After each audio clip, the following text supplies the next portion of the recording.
Sveiki, šiandien parodysiu, kaip atlikti patį paprasčiausią remešinimą, retopologiją šitų žmoginio personažo. Tai dabar matote, kad yra labai daug juodų taškų. Šitas remešinimas reiškia, kad tų taškų sumažinimas. Bet remešinimas nėra pirmos būtinybės dalykas, jį būtina atlikti. Tiksliau, jo galima iš vis net netlikti, bet jeigu jums stringa animuojant, tai yra jeigu ranka, pavyzdžiui, atsilieka animuojant, dar kas nors atsilieka animuojant, pavyzdžiui, dabar jisai daro atsilenkimas. Jeigu jums stringa animuojant, tada reikia atlikti remešinimą. Tai yra remešinimas yra tų juodų taškų sumažinimas, kad jų būtų kuo mažiau. Vienas būdas yra trys būdai, kaip tą galima atlikti. Tai vienas būdas yra rankinis, tai yra perpiešti rankiniu būdu tokį patį personažą.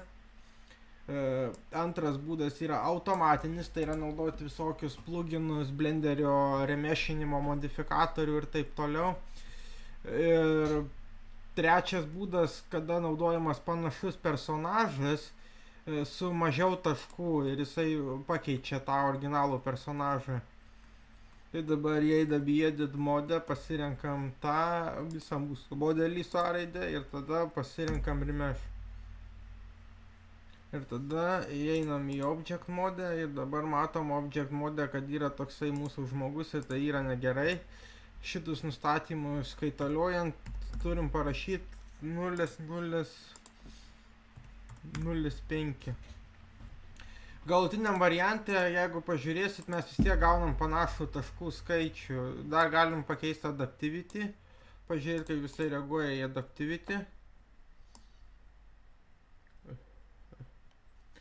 Toks langiuoja labiau. O jeigu paspausiu smooth shading, neprofesionaliai. Daug profesionaliau yra rankinis būdas, bet rankinis būdas, yra užsiknisimas. Iš tikrųjų, ypač kai šitas veiksmas yra nebūtinas. Jis būtinas tik tada, kai yra strigimas kompiuterio. Tai vienas iš būdų yra toksai va. Tada kitas būdas yra naudoti pluginus, bet kiek aš bandžiau pluginų, nei vienas iš jų neveikia. Addonų papildomų funkcionalumų. Tada čia atsirado ant kojų kažkas tai atliekant remešinimą, bet galima sumažinti adaptivity, uždėti smooth shading, galima pažaisti su šitais nustatymais. Kiekvienas nustatymas turi savo nustatymus.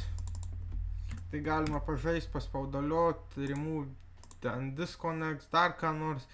Toks, čia pats paprasčiausias būdas. Vis tiek galutiniam variante taškų skaičius išlieka panašus, nes čia gerai atliktas modelis yra. Tuo aš uždėsiu statistiką.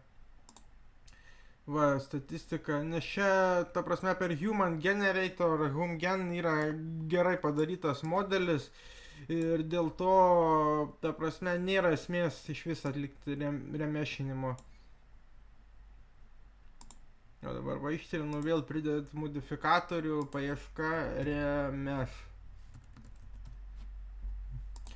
Ir galima žaisti, ir kiekvienas iš jų turi savo nustatymus. Pavyzdžiui, dabar taip atrodo blokeliai, jeigu Minecraftinį nori sukurti kokį nors. Tada, jau užstrigo kompas. Ne kompas, bet blenderis užstrigo truputį. Dabar atsirigo, atšalo. Žiūrim, kiek dabar taškų. Vis tiek kiek pat taškų gaunasi, apie 13 tūkstančių. Dabar daugiau, 700 tūkstančių.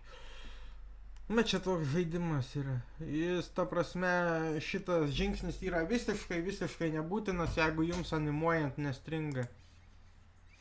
Jeigu jums animuojant stringa, tai tada kita pasaka, kita istorija. Manual, tai tada, jeigu atliekant manual, tai tada reikia, ta prasme, perkurt modelį, pavyzdžiui, su shift A, ten mesh, cylinder, snapas, tada šitus snapus, susireguliuoti visus. Kažkokią nesąmonę rankiniu būdu, dėl to reikia žiūrėti jau iš anksto gerai padaryto modelį. kad, atsiprašau, kad nereiktų perdarinėti kiekvieną kartą iš naujo. O per HumGen padaryti modeliai yra tikrai labai geri, ta prasme jų verticals yra 25 000, galima sumažinti iki 13 000, kaip matėt, su RMF. Voxel, nu, tarkim, smooth didinu. O dabar va matot, va čia va rodo, kad yra 2000 ir 14 000. Dabar va čia va daugėja. Scale, va toks sumažint šiek tiek. Žiūrint, kas keičiasi. Smooth shading. Var modelis įsigadino. Truputį, nu, bet esmė, kad taip ir yra atliekamas vienas iš būdų, kaip galima atlikti tą remešinimą, tai yra retopologija.